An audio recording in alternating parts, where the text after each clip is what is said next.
berlatar belakang sejarah Kesultanan Mataram, menggetarkan, mendebarkan, menggelorakan semangat, cinta, dan perjuangan umat manusia yang ingin menyibak misteri kehidupan ini. Cerita ini ditulis dan diolah oleh Bu Nergis Muriono, pengarah cerita dan naskah Agung Bahrodi, ilustrasi musik Haris Sabar, teknik dan montase Jamie Mumu, dengan sutradara Ferry Fadli. Kali ini mengetengahkan episode ke-10 dengan judul Luka Durjana.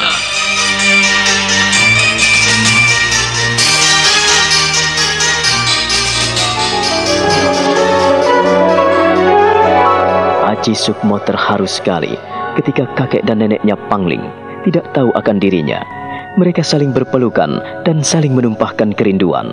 Tiada terasa, air mata membanjir di pipi mereka. Suasana makin hening. Haji Sukmo merasakan sentuhan batin yang paling dalam. Oh, Ger, ternyata kau sudah sebesar ini. Alah, kakekmu sudah semakin bungkuk. Tetapi, wah, kau tumbuh menjadi pemuda yang gagah. Oh, inilah cucu kakek. Alah, Ger. Kek, dan apa yang kakek ucapkan dulu, bukankah benar? Bahwa keperkasaan dan kemudaan hidup adalah pada anak cucu kakek. Dan kini ucapan kakek itu terbukti, bukan? Oh, Ger. Walah, Sukmo. Bocah bedul. Walah, Ger. Kakek, nenek. Sukmo. Selama ini kakek dan nenek mencari-cari. Bener, Sukmo. Bapak dan ibumu juga mencari-carimu, Ger. Sukmo. Ayo, Ger, ayo masuklah. Nek, tolong kau buatkan minuman untuk cucumu ini. Oh, kau hitam. Sini. Kau jangan pergi kemana-mana ya. Silakan merumput. Jangan pergi kemana-mana ya.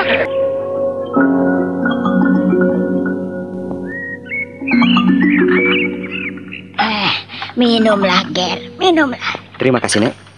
Ini dulurut nenek sendiri yang merebus. Dulurut tanaman kakekmu di Tegalan. Kakek masih suka bercocok tanam? Oh, kalau tidak bercocok tanam, ya mau apa lagi, Ger? Hidup di desa, kita harus dekat dengan bumi pertiwi. Ya, alam ini cukup ramah.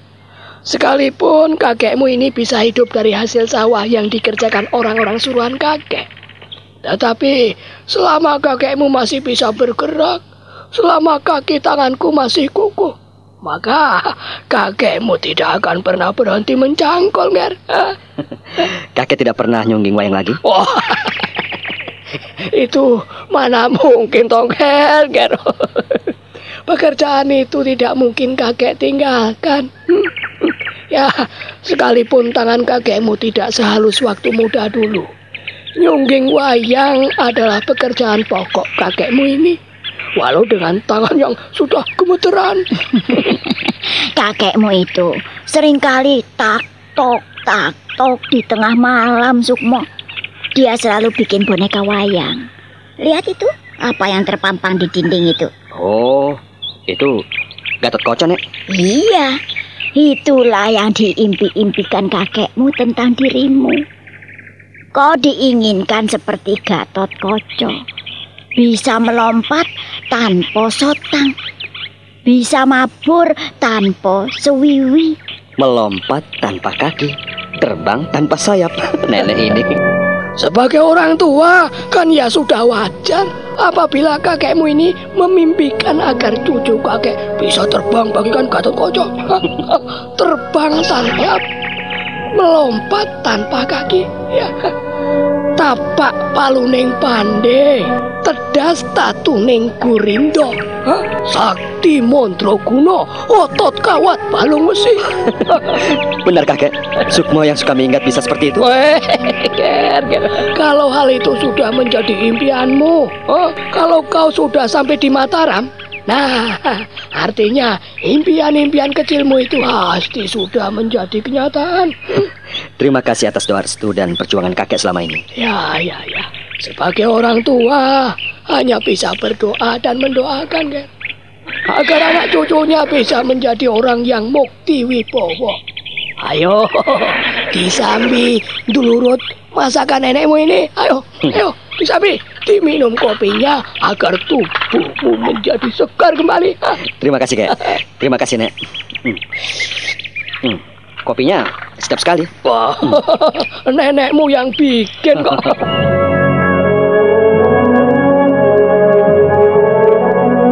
Baru saja Sukmo mau menyuapkan makanan, maka ia melihat seorang perempuan cantik berjalan masuk di ambang pintu rumah kakek neneknya.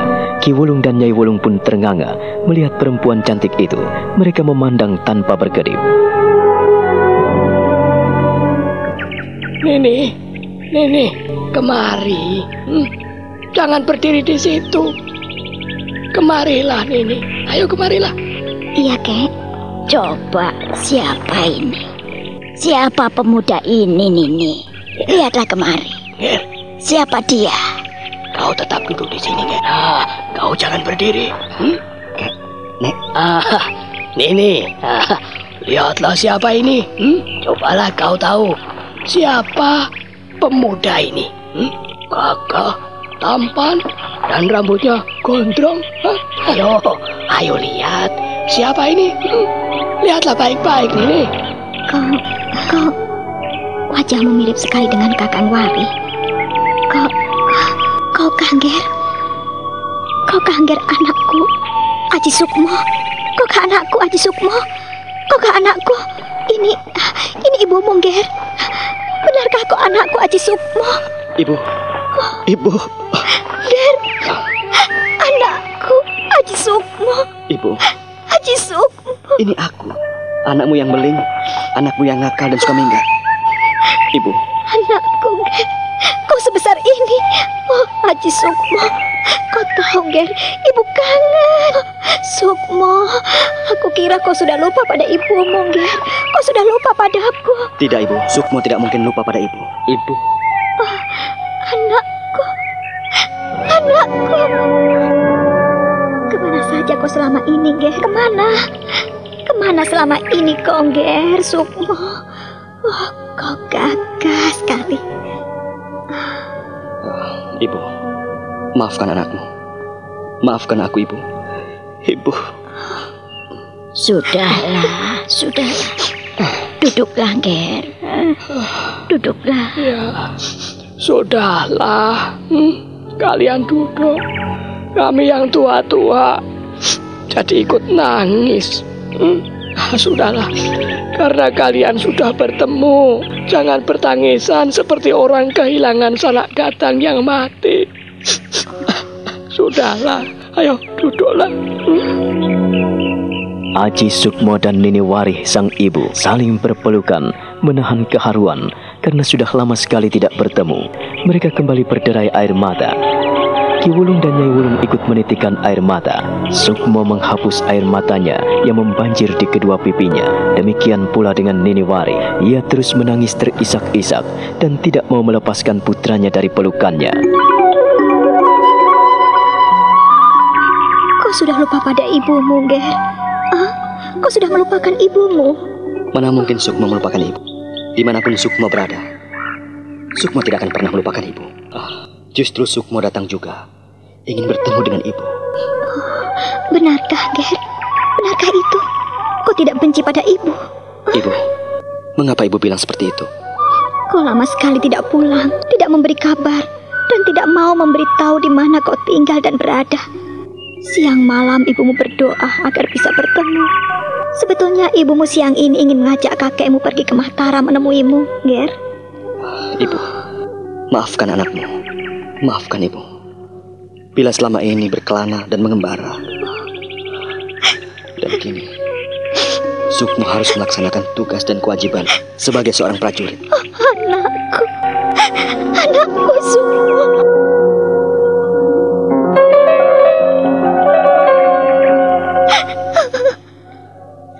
Ibu, aku kemari ingin bertemu dengan ibu.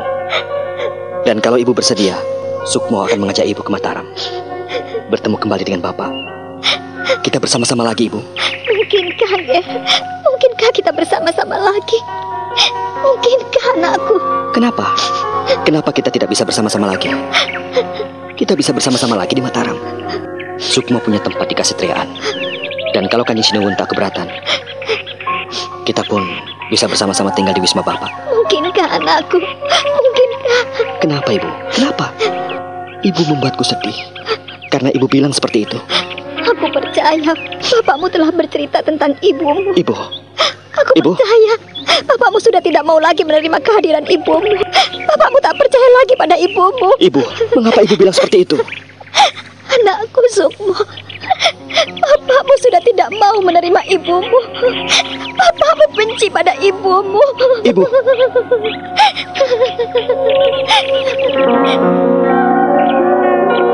Tubuh Niniwari semakin menggigil oleh perasaan sedih. Keringat dingin meluncur di sekujur tubuhnya, seiring air mata yang berleleran di wajahnya. Sukmo ikut perih dan meratap panjang. Ia tak tega melihat ibunya yang nampak kurus.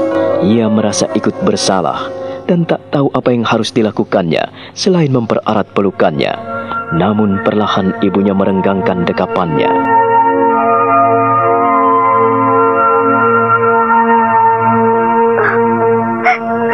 Ger. Katakanlah kepadaku, Bu. Mengapa Ibu bilang seperti itu? Bapak tak mungkin membenci Ibu. Itu tidak mungkin. Bapak sangat sayang pada Ibu. Bapak mengasihi Ibu dan Bapak selalu merindukan Ibu. Benar, Ibu. Tidak mungkin Bapak membenci Ibu. Anakku, bapakmu belum menceritakan kepadamu. Bapakmu tak berbicara apa-apa padamu. Kau belum tahu apa yang ibu alami. Bercerita tentang apa, Ibu? Sukmo sungguh tidak mengerti. Mengapa Ibu nampak ketakutan dan selalu memotong kata-kata Sukmo? Sukmo tak tahu mengapa bisa seperti ini. Sukmo datang menahan rasa kangen. Tetapi mengapa Ibu tiba-tiba menangis dan Ibu bilang, Bapak membenci Ibu? Apa sebabnya? Ibu tidak bisa berbicara kepadamu saat ini, Ger. Ibu tidak bisa menjelaskannya. Katakanlah, Ibu. Barangkali aku bisa membantu Ibu. Apa yang harus kulakukan untuk Ibu? Tidak ada, Ger. Tak ada yang perlu kau lakukan untuk Ibu. Kau tak perlu melakukan apa-apa untuk Ibu. Lakukanlah yang terbaik untuk dirimu sendiri. Ibu bahagia, Ibu senang karena kau menjadi orang yang berhasil. Maafkan Ibu. Maafkan Sukmo. Ibu, aku jadi tidak mengerti apa yang sedang terjadi. Apa sebetulnya yang terjadi, Ibu? Bapakmu sudah tidak menginginkan ibumu. Ibumu ini sampah, Sukmo. Ibu tidak boleh bilang seperti itu. Bapak tidak pernah membenci Ibu. Tidak pernah membenci kita. Bapak tidak pernah membenci siapapun. Ibu, jangan sampai bibir Ibu menuduhkan seperti itu. Tetapi, baiklah. Aku tak ingin mendesak Ibu.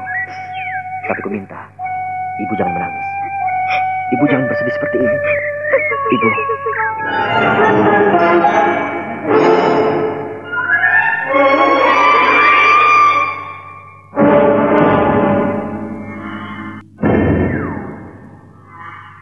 Nini, ayolah.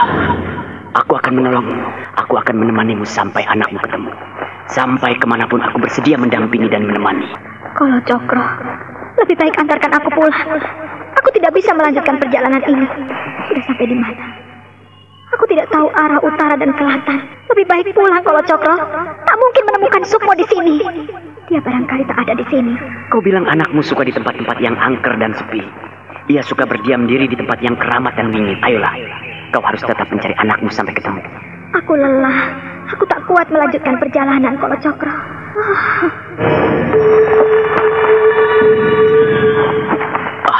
Nini, hati-hatilah. Peganglah tanganku dan kubimbing. Aku tidak mampu berjalan lagi kalau Cokro. Aku akan membopongmu. Ayolah, kalau kau mau, ayo ku gendong. Ayo. Tidak kalau Cokro. Tidak kalau Cokro. Jangan, lepaskan. Kalau Cokro, lepaskan. Ibu, mengapa Ibu diam saja? Kenapa Ibu? Tidak, anakku. Mungkin aku harus kembali ke rumah nenek dan kakekmu di goa. Ibu, Apa yang ibu pikirkan? Sukmo tak habis mengerti. Ibu baru saja datang di sini. Tetapi kenapa tiba-tiba ingin kembali ke rumah kakek dan nenek Prada? Ini, duduk Lando. Minumlah dulu. Jangan buru-buru. Duduklah. Minumlah, ya. Minumlah air kendi. Terima kasih, Nek. Terima kasih. Ya, seharusnya kau senang sekali bertemu dengan anakmu Haji Sukmo. Belasan tahun kau tidak bertemu dengannya. Seharusnya kau itu senang. Bertahun-tahun ia meninggalkanmu, dan setelah kau bertemu sebentar, kau menangis dan malah ingin meninggalkannya. Sudahlah Nini. Duduklah di sini sebentar. Istirahatlah. Kau bisa berbincang-bincang sendiri dengan anakmu. Ayo, Nek. Ikut aku ke belakang. Yuk. Iya. Ini biar Nini minum dulu ya. Minumlah, Tondo. Jika kau ingin berbincang-bincang dengan anakmu, silakan. Lanjutkan. Aku dan ibumu akan ke belakang. Nah, bicara sendiri. Terima kasih, Nek. Terima kasih, Kek. Ibu, aku merasakan ada keanehan pada ibu. Ada sesuatu yang ganjil kulihat, tersembunyi di balik pandangan ibu. Ada apa sebetulnya? Tolong jelaskan pada Sukmo. Jauh-jauh Sukmo datang, hanya ingin mengetahui keadaan ibu yang sebenarnya. Sukmo, kau mau jaga rahasia ini? Rahasia? Rahasia apa, Ibu? Ibu ingin menceritakan hal yang sebenarnya kepadamu. Mudah-mudahan kau bisa menerima dan mengerti mengapa bapak dan ibumu terus bersitegang seperti ini. Bersitegang? Perang urat syaraf? Rahasia apa, Ibu? Katakanlah. Kalau Ibu masih percaya pada Sukmo, siapa tahu Sukmo bisa mencari jalan keluarnya. Saat itu, Ibu selalu mencarimu, Ger, merindukanmu. Tapi... Ceritakanlah, Ibu.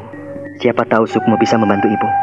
Ibu selalu dibuntuti oleh seseorang, tapi Ibu tidak mengenali siapa sebetulnya dia. Terus?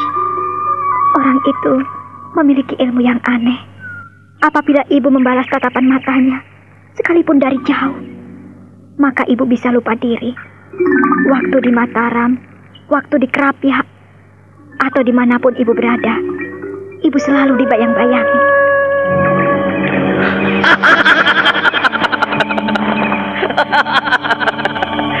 Kau tidak akan pernah bisa berlari dari hadapanku, dan aku akan mengejarmu kemanapun kau berada. Nini, akan kubuktikan bahwa aku lebih perkasa dibandingkan dengan waris suamimu. Pergilah dari sini. Aku. Jangan gila. Jangan sinting. Pergilah dari sini. Pergi. Aku tidak akan pergi, Nini. Sayang bukan? Jika makanan itu sudah dalam genggamanku tetapi tidak kunikmati.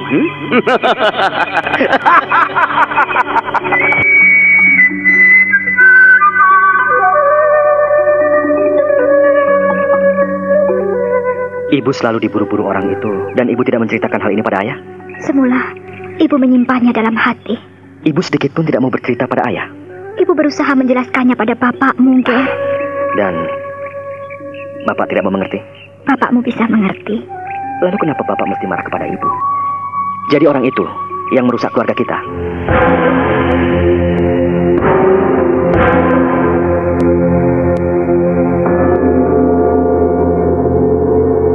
Mata Nini Warih terbelalak, mulutnya setengah menganga memandangi anaknya. Lalu ia menunduk malu sekali. Apa saja yang telah diceritakan bapakmu, Ger? Tentu ia sudah bercerita banyak kepadamu, bukan? Kau sudah tahu tentang ibumu? Tidak, bapak tidak bercerita banyak kepadaku, Ibu. Ia hanya bilang bahwa ada seorang laki-laki yang merusak keluarga kita, hingga keluarga kita hancur berantakan seperti ini. Hanya itu? Ya, hanya itu yang bapak ceritakan. Bapak tidak cerita apa-apa. Suatu ketika kau akan tahu, Sukmo, apa yang terjadi di antara bapak dan ibumu. Kali ini bapak tidak bisa menjelaskannya kepadamu. Ya, bapak tidak mengerti apa yang harus bapak katakan kepadamu. Tetapi bapak harap suatu saat kau akan memahaminya. Bapak tidak bercerita apa-apa tentang itu. juga tentang lelaki itu. Kau tidak boleh ikut campur dalam urusan ini, Ger. Kau tidak boleh mendendam. Ini adalah urusan keluarga bapak, urusan bapak dan ibumu. Jadi kau tidak layak ikut campur, lebih-lebih menyimpan dendam pada seseorang. Ingat-ingatlah itu. Pendekar yang baik pantang menyimpan dendam. Dia tidak bercerita kalau ibumu berlaku selingkuh. Ibu.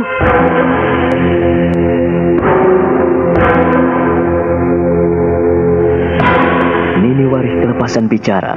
Ia tak jadi melanjutkan kata-katanya. Ia menunduk malu, lalu menutup bibirnya dengan kedua tangannya. Ia jadi salah tingkah di hadapan Aji Sukmo. Sementara Aji Sukmo berusaha mencari rahasia dan misteri yang tersimpan dalam hidup ibu kandungnya. Hatinya sedih dan terhimpit ketika mendengarkan pernyataan ibunya itu. Ia sungguh tidak percaya.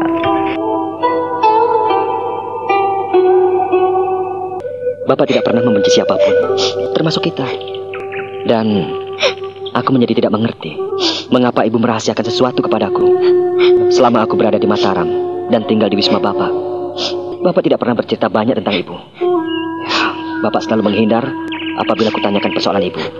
Bapakmu sudah tidak menghendaki ibumu lagi, Ger. Tidak, itu tidak benar, Bu. Itu tidak benar. Ibu tahu, kata-katamu hanyalah untuk menghibur hati ibumu. Bukankah begitu, anakku?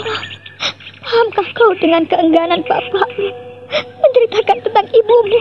Itu pertanda bahwa bapakmu sudah tidak menghendaki ibumu lagi. Karena ibumu benar-benar selingkuh. Sampah! Ibu, Bapak tidak pernah berkata seperti itu, Bu. Tidak, Ibu. Sama sekali pendapat Ibu tidak benar.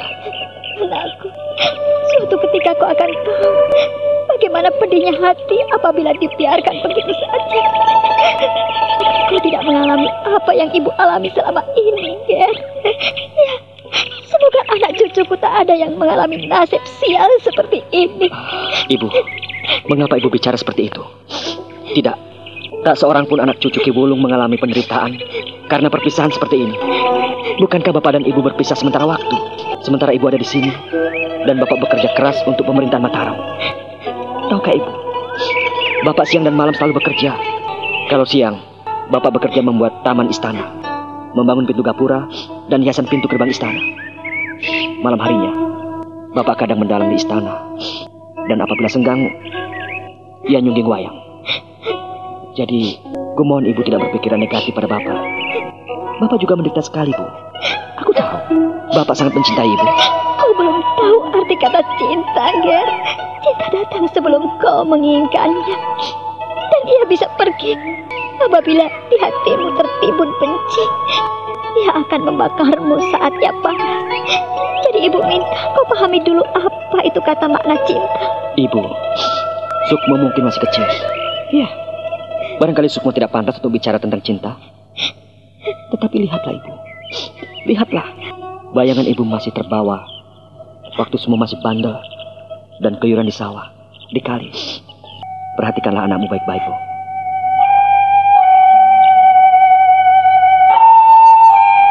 Aji Sukmo merenggangkan pelukannya.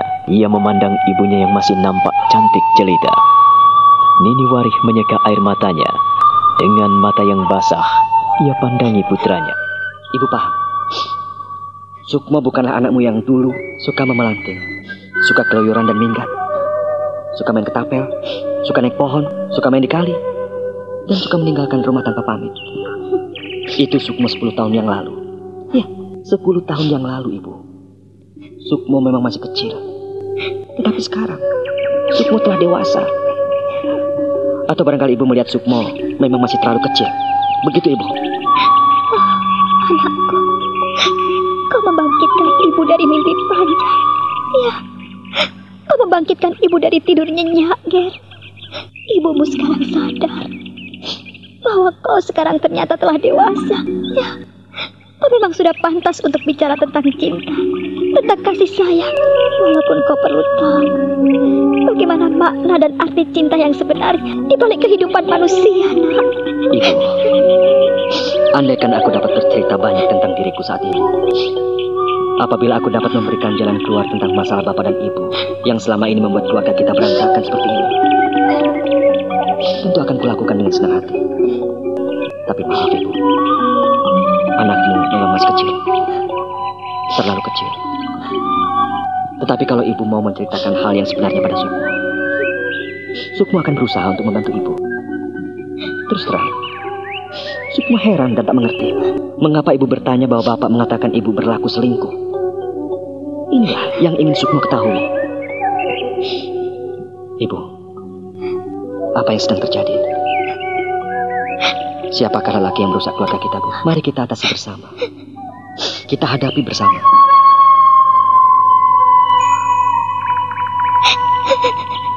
Maafkan Sukmo, Ibu. Sukmo lancang bicara tentang masalah ini. Tetapi Sukmo tidak bermaksud menggurui Ibu. Sukmo tidak bermaksud melukai hati Ibu. Sukmo hanya ingin berusaha mencari jalan keluar yang terbaik bagi kita bersama. Anakku, tentang lelaki yang mengganggu ibumu itu, sepenuhnya ibumu tidak mengerti. Ibumu berjalan di dalam alam yang tak sadar, dan ibumu juga tidak mengenal sepenuhnya laki-laki itu. Ibumu terpedaya, anakku. Kalau begitu, Ibu tidak berlaku selingkuh. Tetapi Ibu jatuh karena korban ketamakan seseorang, keserakahan, dan hawa nafsu seseorang. Katakanlah kepadaku, Ibu, di mana orang itu tinggal dan diam. Ibumu juga tidak tahu, Ger. Tidak tahu. Demi Tuhan, aku rela yang Maha Kuasa mencabut nyawa ibumu jika ibumu berbohong. Kalau seperti ini, sulit mencari jalan keluarnya. Sukmo percaya dengan keterangan Ibu. Baik, Sukmo akan berusaha menjembatani masalah Ibu dan Bapak. Bagaimanapun juga, Sukmo tidak bisa melepaskan masalah ini. Sukmo janji akan mencari laki-laki laknat itu. Jangan, Ger, jangan. Orang itu bukan tandinganmu. Dia lelaki iblis yang bisa melakukan apa saja. Apapun yang terjadi, cepat atau lambat, Sukmo akan mendapatkan lelaki biadab itu. Kali ini, Kolo Cokro masih berada di sebuah goa di puncak Gunung Merbabu. Ia sedang melakukan topo broto agar mendapatkan kekuatan setelah auratnya lenyap dipotong Kiwari dalam perkelahian sengitnya. Dalam bimbingan Kembang Joyokusumo, ia belajar hidup tanpa mendewakan aurat sebagai lelaki. Binatang-binatang api penghuni istana Tengkorak.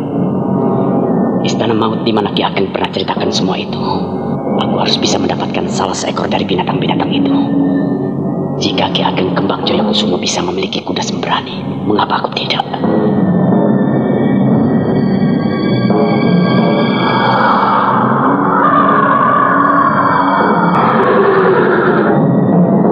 Kau bisa mendapatkan binatang-binatang itu sebagai kawan dan sahabatmu, Kolo Cokro. Tapi kau harus berlaku broto sampai penguasa istana Tengkorak mengizinkanmu. Ki Ageng, sampai kapanpun aku akan topo broto untuk mendapatkan salah seekor dari binatang-binatang istana Tengkorak. Aku menginginkan Raja Wali Api. Raja Wali Api? Duduklah bersila. Dan suatu ketika kau akan mendapatkan keterangan bagaimana mendapatkannya. Ki Ageng, janganlah tanggung-tanggung jika mau menolongku. Aku telah melupakan kelelakianku. Aku sepenuhnya ingin mengabdi penguasa istana Tengkorak. Untuk itu, tunjukkanlah padaku apa persyaratannya agar kumiliki Raja Wali Api. Kau bisa mendapatkan seekor Raja Wali Api jika kau bisa mempersembahkan sepasang bayi kembar laki-laki. Dan bayi itu dilahirkan pertama kali oleh perempuan suci. Kau harus mempersembahkan bayi itu di puncak gunung ini selagi purnama penuh. Aku akan cari. Aku akan sepertimu, Ki Ageng. Sekarang selesaikan dulu tugas pertamamu. Tetaplah topo broto untuk menyucikan dirimu. Sembrani, ayo kita pergi.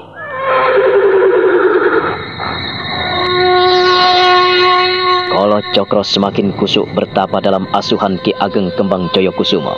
Sejak ia dipermalukan di depan prajurit Mataram, ia tidak mampu melakukan apa-apa selain duduk bersila di sebuah goa di puncak Gunung Merbabu. Sementara itu, di rumah Ki Wulung, mereka masih bersitegang dengan permasalahan Nini Wari. Aku tidak mengerti mengapa Nini masih seperti itu. Kau tidak perlu ikut campur, Ken. Itu urusannya sendiri. Buah dari orang yang keras kepala ya seperti itu. Kau tidak perlu memikirkannya. Dia adalah mantumu. Oh, mantu kita. Dan apa yang dilakukannya bukankah melibatkan kita? Mengapa kau tidak mengizinkan aku memikirkannya? Karena dia pula yang menyebabkan bencana terus datang. Kau tidak boleh bicara seperti itu, Nyai. Jangan bicara seperti itu. Kau bela mantumu. Mantumu yang cantik, iya. Kau tidak boleh bicara seperti itu, Nyai. Jangan keras-keras. Tidak baik. Kalau mereka mendengar, apa jadinya? Apakah kita pantas menjadi orang tua? Aku memang selalu tidak pantas untuk menjadi orang tua. Aku ini memang selalu salah. Salah. Dan kau yang selalu benar. Sekali lagi, Nyai. Kau jangan bicara seperti itu. Ini masalah yang penting. Lihatlah, mereka kemari. Nyai Wulung melirik mantu dan cucunya yang menghampiri mereka di belakang rumah. Mereka pura-pura sibuk menata kayu bakar di dekat kandang domba. Sukmo menghampiri kakek dan neneknya dengan tersenyum. Sementara Nini Wari berjalan di belakangnya dengan sesekali menyeka air matanya dengan ujung bajunya.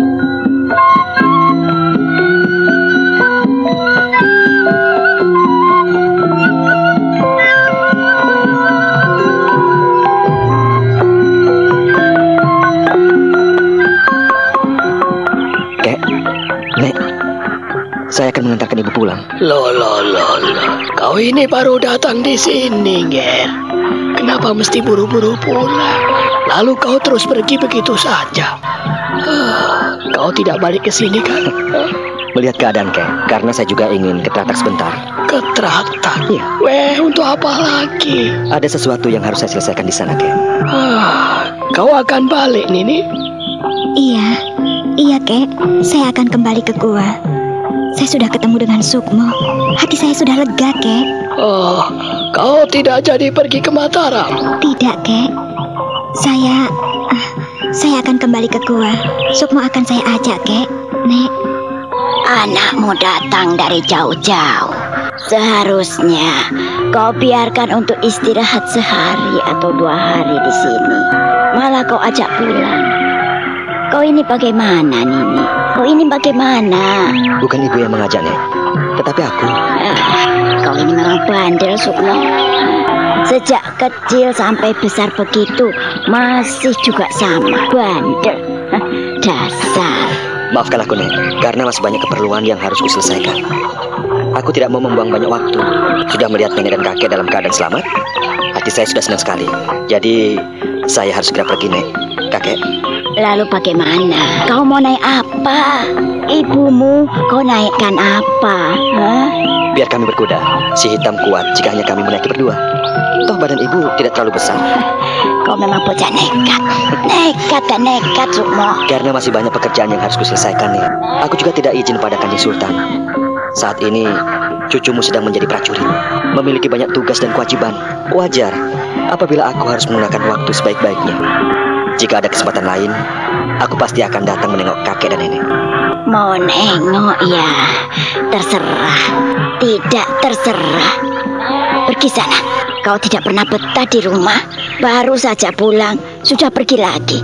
Apakah kau tidak tahu kalau nenek dan kakekmu juga masih kangen? Sukmo, dasar badung. Maafkan aku, Nek. Nenek juga masih sama, cerewet. Kurang ajar. Kau kurang ajar dengan nenekmu, Sukmo. Maaf, Nek. Hanya bergurau, begitu saja marah. Kau memang masih ingin nenek cambuk, begitu ya? Oh, Nenek, Sukmo minta maaf. Kalau kamu masih sia-sia sama nenek, kamu bisa kualat loh. Ampun, Nek. Sukmo tak pernah sia-sia sama nenek. Sekalipun apa? Ayo lanjutkan. Tidak. Dasar bocah gemblung kamu ini. Ampuni Sukmo ya, Nek. Nenek baik dan sayang kok sama Sukmo. Nenek sayang kok sama Sukmo. Tidak, nenek tidak pernah sayang padamu. Sudahlah. Kalian kalau bersama suka berantem terus. Sudah. Jangan berguru lagi. Kamu minta aku sunati lagi? Oh, jangan, Nek. Nanti habis semua. Nenek. Nek, kakek, Sukmo mohon pamit dulu.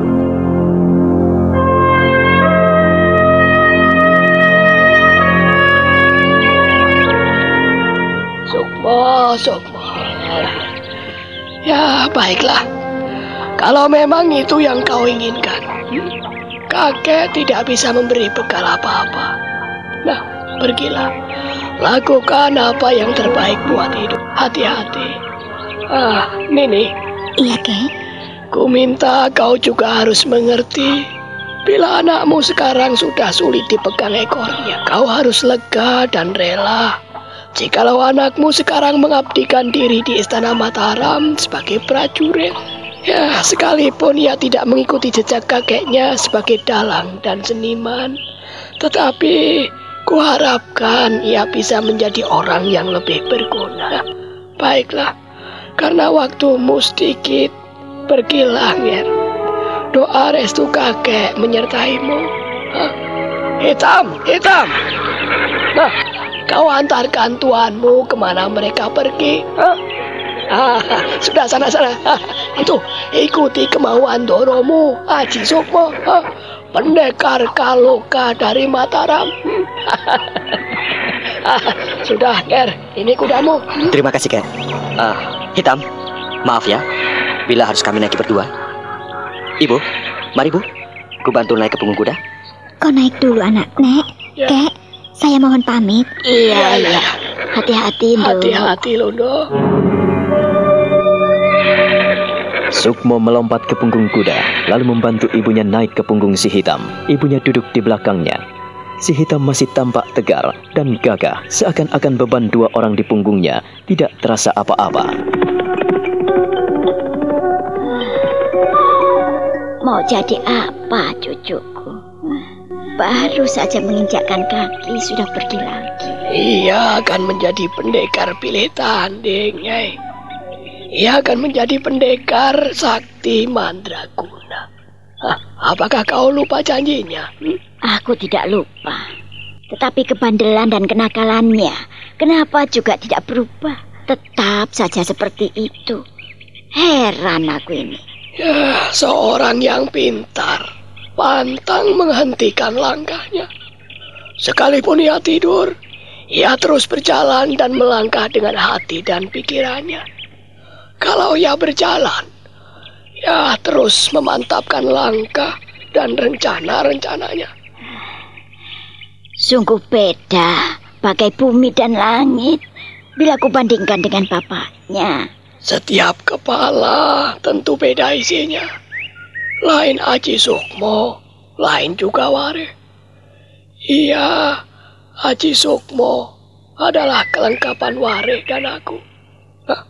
Kalau aku dulu berkeinginan menjadi pendekar, tetapi tidak kesampaian. Nah, sekarang anakmu menjadi juru taman, menjadi seniman istana. Dan kini cucuku menjadi pendekar. Terwujudlah niat dan cita-citaku. Terkabullah keinginanku. Syukur kepada Gusti Yang Maha Agung. Bersyukur, Kek. Ya, hanya ucapan syukur yang bisa kita panjatkan kehadirat Yang Maha Kuasa.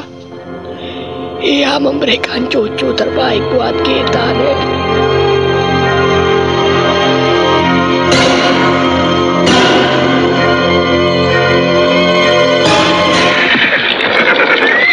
Ibu, aku akan pergi dulu ke Alasdowo. Setelah kembali dari Alasdowo, aku mampir ke sini untuk menjemput ibu. Ku mohon ibu berkemas dan bersiap. Waktu anakmu hanya sedikit, Bu. Jadi, kau tidak singgah ke rumah nenekmu dulu? Untuk itulah, ibu kuturunkan di sini. Aku akan mampir setelah pulang dari Alasdowo. Aku akan menemui nenek Sorok. Sudah lama aku tidak menjenguknya. Aku berutang budi kepadanya, Bu. Kalau itu yang kau inginkan, ibumu tidak bisa menahanmu, Ger. Pergilah, Ger. Hati-hati. Jangan lupa, Bu. Ibu harus berkemas. Kalau aku datang sampai di sini, ibu harus benar-benar sudah siap. Ibu jangan menangis. Jawablah. Pokoknya aku ingin agar sepulang dari Alasdowo nanti, ibu sudah siap untuk pergi bersamaku. Pergi ke Mataram untuk menemui Bapak. Ger, seandainya ibumu nanti tidak bisa ikut bersamamu, ibu tak bisa ikut ke Mataram. Kau juga memaksa ibumu. Sukmo tak mau memaksa ibu. Hanya satu harapan dan pintaku, ibu. Ibu mau ikut aku ke Mataram. Kemaslah. Itu yang kuharapkan dari ibu. Aku pergi dulu, Bu. Hati-hati, Ger. Pergilah.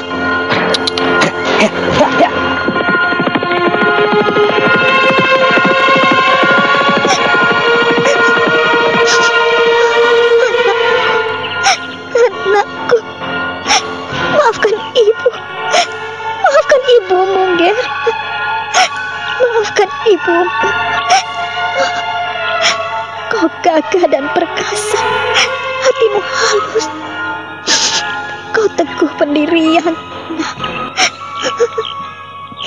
Andaikan kau tahu bahwa kau punya seorang adik,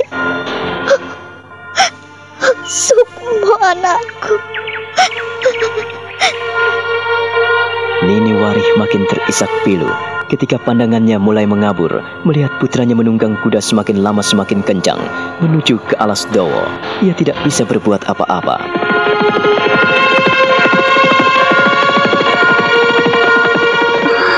Anakku, tak kukira langkahmu sejauh itu. Ibu tidak menduga, Ger. Apabila cita-citamu tercapai, kau sebagai seorang pendekar pilih tanding, sebagai seorang pendekar di Mataram, kau mau memikirkan bapak dan ibumu. Kau ternyata tidak kecil lagi. Kau peduli pada orang lain. Ger, Aji Sukmo, semoga Yang Maha Kuasa menyertaimu, nak. Nini, Mbak, kau... ada apa? Hah? Kau ini kalau ditegur Simbo selalu kaget. Ada apa? Hah? Siapa yang kau lihat di kejauhan itu? Tidak, Mbak. Tidak bagaimana? Siapa yang kau lihat? Hah? Atau lelaki itu mengganggumu lagi? Tidak, Mbak, tidak. Kalau begitu ada apa? Siapa yang kau lihat itu siapa? Pemuda gondrong yang berkuda itu siapa? Simbo melihatnya. Iya, Simbo hanya melihat dari kejauhan, melihat ketika rambutnya melambai-lambai berkibar di tiup angin. Ia menunggang kuda begitu gagah, kuda hitam perkasa. Mbak, dia tadi adalah cucumu. Maksudmu siapa, Nduk? Katakan siapa? Anakmu, cucuku, Aji Sukmo. Benar, Mbak. Aji Sukmo. Gusti Yang Maha Agung, Aji Sukmo sudah sebesar itu. Aduh, kenapa dia tidak mampir? Kenapa tidak kau ajak masuk rumah? Kenapa? Dia ada perlu, Mbak. Dia harus mengunjungi Nyai Sorok dulu. Ada perlu apa? Mengapa kau tidak mau mengajak anakmu masuk rumah? Atau kau rahasiakan padanya kalau dia sekarang sudah punya adik begitu? Tidak, Mbok, tidak. Jangan berpikiran buruk kepadaku, Mbok. Tidak, Simbo tidak pernah berpikiran buruk kepadamu. Apakah benar pertanyaan Simbo? Mbok, tidak. Sukmo tidak seperti itu. Aku tidak merahasiakannya. Tapi saat ini dia memang ingin pergi ke Tratak. Ke Tratak? Untuk apa? Mau apa? Sejak kecil selalu ke sana melulu. Ada apa, Tondo? Kau ini jangan membuat Simbo semakin bingung. Akhir-akhir ini kau selalu melamun, selalu kaget kalau ditegur Simbo. Kau juga sekarang kurang memperhatikan anakmu Prihatin. Lah kau ini bagaimana? Di mana Prihatin, Mbok? Bakar ubi di ladang sama kakeknya. Ku ajak pulang tidak mau. Prihatin. Andaikan ia tadi melihat kakaknya. Memang seharusnya kau mempertemukan mereka. Hah? Piye, Tondo? Simbo jadi tidak mengerti. Mengapa keluargamu menjadi berantakan seperti ini? Kau harus memperbaharuinya, Nduk. Kau harus mengambil langkah-langkah yang terbaik buat keluargamu. Bukan hanya untukmu, tapi juga untuk masa depan anak-anakmu. Masakan mereka tidak tahu sanak keluarganya? Bahkan bapak dan ibunya sendiri tidak tahu. Jangan marah ya, Mbok. Jangan marah. Aku telah berusaha, Mbok. Simbokmu tidak marah. Mana simbokmu pernah marah padamu? Simbo hanya memperingatkanmu, Nini. Ambil langkah yang terbaik supaya kalian bisa bersama lagi, bersatu lagi. Katanya kamu mau ke Mataram, lah kok malah balik? Atau anakmu pulang bersama suamimu begitu? Dan kau menangis seperti itu? Suamimu mengusirmu begitu, ha? Tidak, Mbok, tidak. Kalau begitu ya jangan menangis. Simbo ini berhari-hari juga memikirkanmu. Makan kurang, tidur kamu juga tidak bisa tenang. Apa yang kamu lakukan selalu salah. Mau pergi ke Mataram tidak jadi. Ketemu anakmu tidak kau ajak masuk. Apakah kau tidak mau menganggap aku ini neneknya? Kau ini aneh-aneh saja, Nduk. Tidak, Mbok. Entahlah, Mbok. Aku bingung. Aku tidak tahu apa yang harus kulakukan. Mengapa persoalan dan permasalahan datang bertubi-tubi menghampiriku? Seakan Tuhan tak jera-jera mencobaiku, Mbok. Ayo. Jangan mempermasalahkan Yang Maha Kuasa. Menyalahkan Yang Maha Kuasa sama hanya mengutuk diri sendiri. Kita hidup ini hanya sekedar menjalani, Nini. Jangan menyalahkan Halik kita yang memberikan anugerah, berkat dan rahmatnya. Yang Maha Kuasa telah memberikan napas pada kita setiap saat. Coba kamu tutup hidungmu, kamu bicara, maka kamu tidak akan bisa bicara dengan jelas. Kalau kamu tidak bisa bernapas, kamu akan menderita, bahkan bisa mati. Aku tidak menyalahkan, Mbok. Tetapi nasib yang buruk terus menimpa. Apakah ini sudah takdirku, Mbok? Takdir buruk yang harus kujalani. Hidup ini seperti roda pedatindo. Ia terus melingkar dan menggelinding. Kadang bagian roda itu ada di bawah, menggelinding dan terus menggelinding. Kadang di atas. Demikian juga kita. Kadang susah, tapi ya kadang kita senang. Kadang kita menderita. Kadang kita juga berbahagia. Susah dan senang dalam hidup manusia ini memang seperti saudara kembar yang lahir dari hati kita, Nduk, dari batin kita. Nah, kalau kau menyadari hal itu, tentu kau tidak akan menyalahkan siapa-siapa, bahkan tidak menyalahkan dirimu sendiri. Sadari, ya, Nduk, sadari. Jangan kamu ini cuma pasrah, tapi cobalah untuk menerima dan melihat masa lampau sebagai pengalaman dalam perjalanan hidupmu untuk berpijak dengan yakin di masa sekarang. Dan untuk melihat masa depan yang lebih baik. Ayo masuk. Jangan menangis di pinggir jalan seperti ini. Kalau ada orang melewat dan tahu siapa dirimu, nanti bagaimana? Ayo masuk. Masuk. Nini Warih akhirnya mengikuti langkah Nyai Pradah. Nyai Pradah merangkul anaknya, lalu membimbingnya masuk ke rumah. Sementara itu, Aji Sukmo yang berkuda dengan cepat bagaikan terbang, kini sudah sampai di Alas Dowo. Di tengah hutan itu, ia berhenti sesaat. Dari kejauhan, ia pandangi gubuk Nyai Sorok yang masih utuh. Ia memperlambat kudanya, dan sambil tersenyum sendiri, ia memperhatikan gubuk itu dengan baik.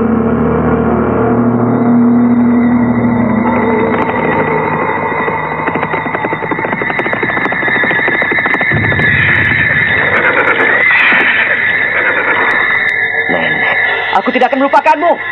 Ayo Hitam, kita ke sana. Hiya, hiya, hiya. Hiya, hiya, hiya, hiya.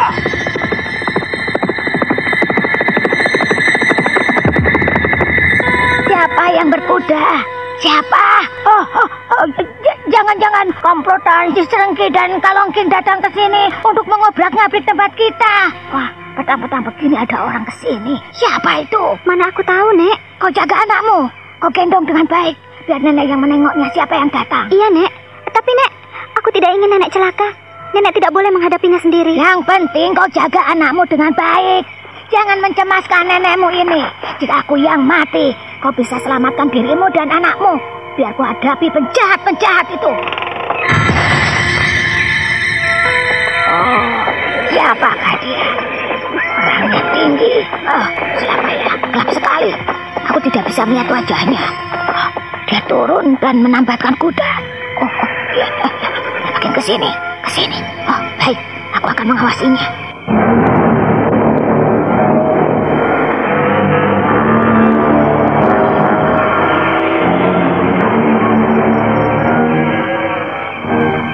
Oh, siapa dia? Pemuda gagah. Oh, jangan-jangan pengikut Ki Senggi yang ingin membalas dendam padaku. Oh, apa yang diinginkannya? Menjelang malam datang ke sini. Siapa di situ? Kalau kau tidak menjelaskan siapa dirimu, aku bisa lempar parang ini. Apa kau tidak melihat aku membawa parang ini? Jika kau tetap membisu, aku bisa lempar parang ini kepadamu. Nenek, aku datang, Nek. Ini aku, Nek. Sukmo, kau Nek. Nenek. Sukmo. Nyai Sorok tidak ragu-ragu lagi ketika mendengar suara Sukmo. Ia langsung tergopoh-gopoh menyongsong putra angkatnya itu. Parang yang digenggam erat-erat ia lemparkan begitu saja jauh-jauh. Aji Sukmo menyongsong neneknya mengembangkan kedua tangannya, menyambut dan memeluknya erat-erat. Perempuan tua itu terharu sekali sambil mengguncang-guncang tubuh anak angkatnya. Aji Sukmo terharu sekali.